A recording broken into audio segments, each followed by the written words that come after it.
Mães que mudaram o mundo, histórias inspiradoras de mulheres que fizeram a diferença para seus filhos e para o mundo. Jenna Watkins Welch, nascimento 1919.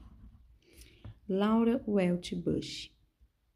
Jenna Welch lia para sua filha todas as noites. Ao fazer isso, transmitia-lhe sua paixão pessoal por livros, o que contribuiu para a contínua campanha de Laura em favor da literatura. Abre aspas. A partir do momento em que começou a abrir os olhos, fecha aspas. Jenna Welch respondeu certa vez ao ser indagada numa entrevista, quando começou a ler para a filha Laura. A menina que cresceria e um dia se tornaria primeira-dama se aconchegava perto da mãe e ouvia as histórias maravilhosas que alimentavam sua imaginação. O lar delas era estável e repleto de amor.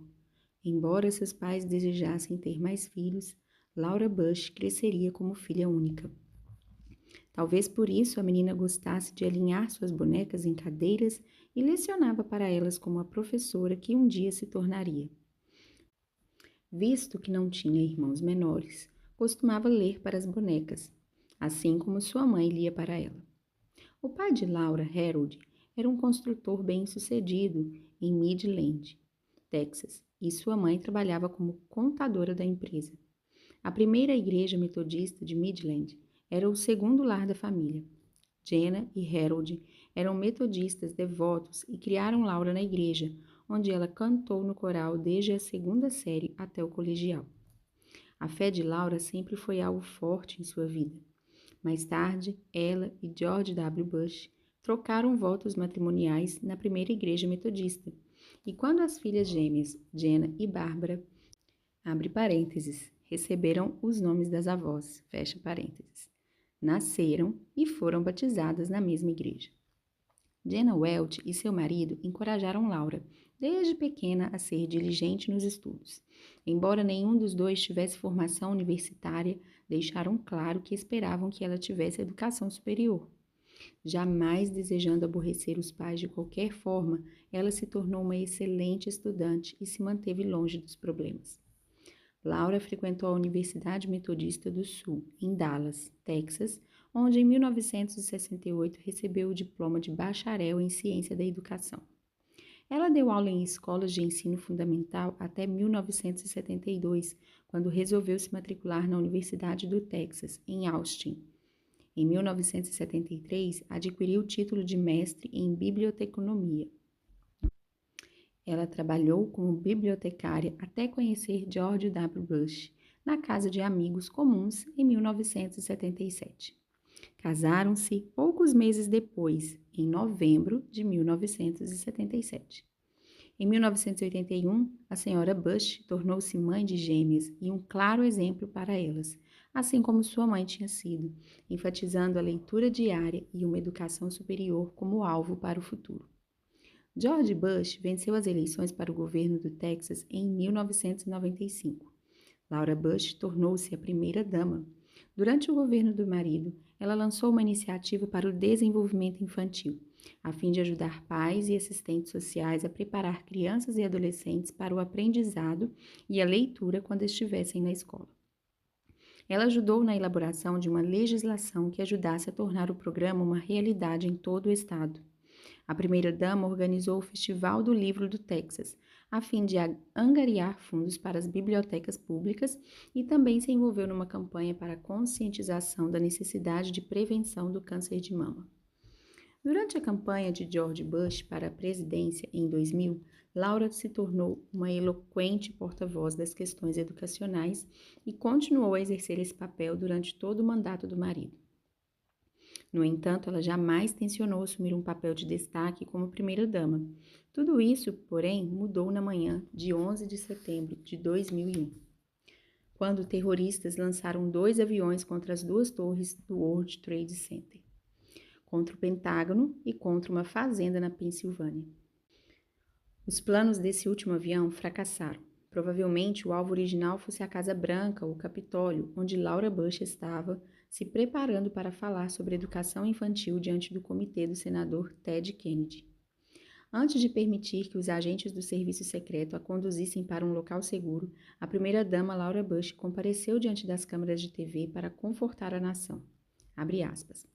Nosso coração e nossas orações vão para as vítimas do terrorismo, fecha aspas. Ela disse, abre aspas, e o nosso apoio vai para as equipes de salvamento, fecha aspas. Ted Kennedy, que perdeu o irmão, o presidente John F. Kennedy, assassinado ao falar sobre os momentos depois que soube do ataque ao World Trade Center em Nova York, comentou sobre Laura Bush, abre aspas, você mede uma pessoa em momentos como este. Ela é firme, segura e elegante, fecha aspas. Depois de informar a nação pela televisão, Laura Bush tentou entrar em contato com as filhas, mas elas já tinham sido levadas para um local seguro. Nesse ínterim, seu marido já tinha decolado a bordo do Força Aérea 1. O presidente Bush finalmente conseguiu falar com a esposa pelo telefone e ambos disseram um ao outro que estavam em segurança. Abre aspas. Ela não poderia estar mais calma, determinada e quase plácida, fecha aspas.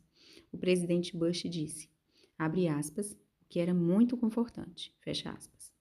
Ele disse à esposa que logo estaria em casa, mas o serviço secreto temia um ataque contra o próprio presidente e por isso ele passou as 8 horas seguintes sobrevoando o país no avião presidencial. Naquela noite, Laura Bush ligou para sua mãe a fim de acalmá-la e ser acalmada, mas também para, abre aspas, ter o conforto de ouvir a voz dela, fecha aspas. O elo entre uma mãe e uma filha única é muito forte. Na semana depois do 11 de setembro, a primeira-dama apareceria em vários programas matutinos de TV para acalmar os pais. Abre aspas. A tragédia do 11 de setembro, fecha aspas. Ela disse no pronunciamento, abre aspas, destinava-se a causar medo em todos os americanos, inclusive nossas crianças. Não podemos deixar que isso aconteça, fecha aspas. Por todos os Estados Unidos, ela falou para crianças e garantiu que estavam seguras. Pediu-lhes que fizessem desenhos daquele dia, permitindo assim que expressassem seus sentimentos. Num tempo de extrema necessidade, a primeira-dama, Laura Bush, se tornou uma presença calma e restauradora, uma mãe para a nação, que precisava desesperadamente de conforto. Laura Bush é a segunda primeira-dama a ter diploma de pós-graduação e, em novembro de 2001, se tornou a primeira pessoa, além de um presidente, a fazer o discurso presidencial semanal no rádio. Ela usou o tempo para falar sobre a luta das mulheres e crianças que viviam sob a opressão do regime talibã no Afeganistão. Laura Welch Bush jamais pretendeu ter um papel na política, assim como também nunca planejou ser a primeira-dama dos Estados Unidos. Ela nunca aspirou a isso e certamente jamais previu isso nos seus sonhos para um futuro, enquanto crescia na pequena cidade de Midland, Texas. Entretanto, se adaptou a esse papel com relativa facilidade e uma energia notável, em grande parte porque sua mãe encheu-a de confiança, valores e amor pela leitura. O que sua mãe fez por ela, agora Laura Bush está fazendo por crianças de todo o mundo. Instruir-te-ei e te ensinarei o caminho que deves seguir, e sob as minhas vistas te darei conselho. Salmos 32, versículo 8. Mães que influenciam o mundo são um exemplo ativo para os seus filhos.